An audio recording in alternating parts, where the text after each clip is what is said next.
Word up! Welcome to Word of the Day with Comedians. I'm your host, Dennis Maller, and my guest today is Boston comedian Tooky Kavanagh. Hey, Took! Hey, what's up? I love that she knows it's a video medium and used waving as her greeting. I love it. It's great.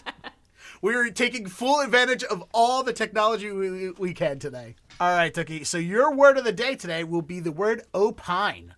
Opine means to express an opinion. And I think this is a perfect word for you because we're going to get super woke on this one because I have the feeling as a woman of color, you have problems with people listening to your opinions. A little bit. It's part of why I pivoted to stand up. Because I'm like, wow, I get to be the one with the microphone. We're still in the middle of this pandemic, so a lot of people are still working from home. Yep. And you bravely finished up a work meeting to record our podcast today. Were you able to be opining during your meeting today? You know, one of those work check-ins, like 20-minute agenda rundown for the week, that sort of thing. So no room for an op-ed column via Zoom, if you will, or none of that. All facts, no feelings kind of meeting. Perfect. All right. And one of the things we do is I find interesting tidbits and did you know-isms about our words. And according to Merriam-Webster's did you know about the word opine, opine is not a back formation of the word opinion. Aha. Both words come from Middle French opiner, meaning to express one's opinion, and the Latin opīnārī, to have in mind or to think. And they were thought up as words for English language independently at different times. So two different groups of people came up with the word opinion, which is a noun, and then the verb version of it, and the words are almost exactly the same, and they had no crossover experience whatsoever.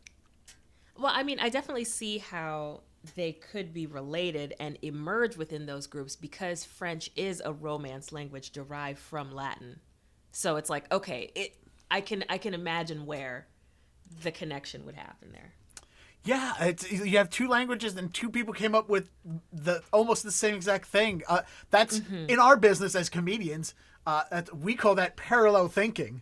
Right. Or we also call it, no, that comedian with a Netflix special didn't steal your joke. I forgive-ish if the setup is similar, as long as the point and the punchline that you're getting to are different. As long as you express a different point of view, I opine that it's not complete joke theft. Oh, I agree. Yeah, I think there are too many people's like, oh, I guess we can't joke about that topic anymore because there's no original ideas. Look, if you can come up with an original idea, absolutely do it. But no, Bo Burnham didn't steal the joke that you said at last week's open mic when he wasn't there. Okay, trust me. Right.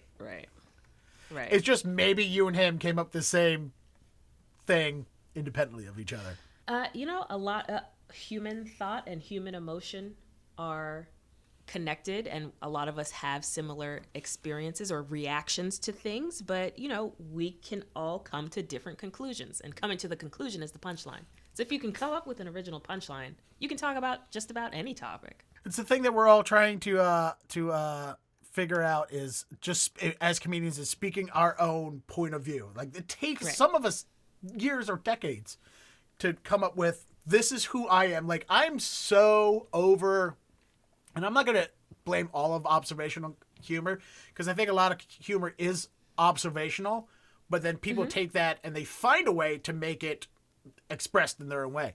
But what I'm so sick of in comedy is just watching someone tell jokes that don't tell me anything about them. Like if you do 5 minutes on stage and you walk off and I know the same things about you as I did 5 minutes before, then I'm bored, and not like I'm the most, talking about, not like I'm out there talking about the most epic of things and I'm that memorable, but I would hope when I'm done, you know something more about me than when I came on stage. Yeah. No, that's valid. That's totally valid. It's I'm not going to name names, but it's sort of like that's that's cool, like how you want to tell us about what the deal is with Pop-Tarts, but also tell me about being a billionaire. What's that like? That's what I want to know. But I think from the beginning of me knowing you, you were very, we knew exactly who you were. You know, you were opining on stage about your life and your perspective of things early. Because some people, I think, just fall into that role early. Maybe. Yeah. I mean, it's just, I've always been one of those people who just has a lot of opinions, a lot of thoughts, a lot of strong takes on things. Because I'm sensitive. I'm a delicate flower. I find myself affected by things very on an emotional level. So. All right. So we have our word of the day. We have defined it. Let's begin making our in-context sentence of the day. Every sentence, when it comes to a word in context, has to have a subject. It has to have a person that this is about.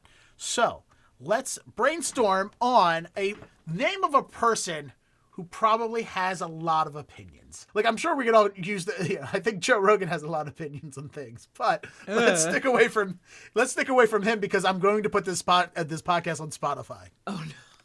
No, for me it's automatic Whoopi Goldberg in like the best possible way. Okay. Favorite Whoopi Goldberg movie? Theodore Rex. Ooh, it's her and a dinosaur.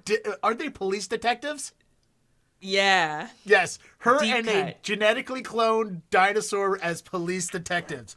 Wow. She hates that movie, but I see it's not a good movie, but I love that movie for her because she got paid. Like, she made sure to get her money. She got paid. She can't show you any Oscars for the award, but she can show you the wing of the house that movie built for her. Yes. So I look at it as an example of like, okay, she did not want to do this movie. It was not a good movie, but she is a woman who knows her worth and got her check. So it's more like, I look at it as a triumph in that regard. And it's also just a ridiculous film. I did see it when it was new to like pay-per-view because I grew up in a family of criminals. So, of course, we were stealing cable and pay-per-view with a black box. So I definitely saw that then, but I have not seen it since then. But it is available for free on YouTube, but it's a very lo-fi version. I was going to go with my favorite was Jumping Jack Flash because that's like peak Whoopi Goldberg comedy right there. Like Sister Act is great. There's other ones that are good where it's like Whoopi in Ghost. It's like they hired Whoopi, said, "Let's see what you can do," and she delivered. But Jumping Jack Flash is when they had the confidence to let her go do her thing, in my opinion. Yeah, but I will say, Sister Act 2, Back in the Habit, is the only valid movie sequel. We live in a world where so many movie sequels are just so lackluster compared to the original. So many reboots are meh. And Sister Act 2 is the only valid sequel, at least in my heart. Yeah. In Tooky's world, Sister Act 2 is the Godfather 2 of movies. Correct. Spell check needs to be my friend during so many of these recording sessions because I am not confident enough to send a sentence out there that has spelling errors in it because we're going to be recording and someone will roast me because of it. Are you confident in your word spelling abilities, Tooky? Well, I would be more confident if autocorrect weren't just trying to be my arch nemesis on a consistent basis. Sometimes autocorrect is actively working against us, yes. Yeah, like sometimes autocorrect will completely omit a word in a sentence that I knew I typed, and it just would be gone by the time I hit send. And it's like, oh great, now all context is ruined. All nuance is obsolete. Everything's delete. Like, just delete all my presents. Like, it's so upsetting. All right, everybody. We have officially selected our word of the day. We have defined it, and now we have created a sentence using that word in context. And to do all that is my guest, Tooky Kavanagh. All right, here goes.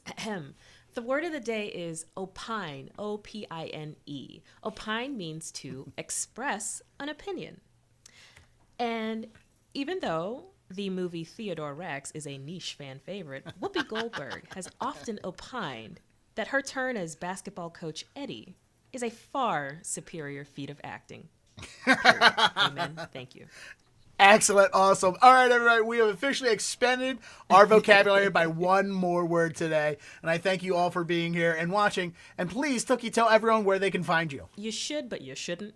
I'm on all social media at Tooky Monster, Tooky Monster. I perform regularly. I'm around. It's fine. Just follow at your own discretion. You can also check out her live streaming show and podcast where she watches every episode of Cheers for the first time and discusses the episode with longtime Cheers fans. Yes, that's Norm, the Cheers podcast. Find the Facebook page. We're live or semi-live every Tuesday at 8:30 p.m. And there's also replay on Twitch and YouTube. Excellent. Thanks for joining me. Thanks for watching, everybody. And remember, word up.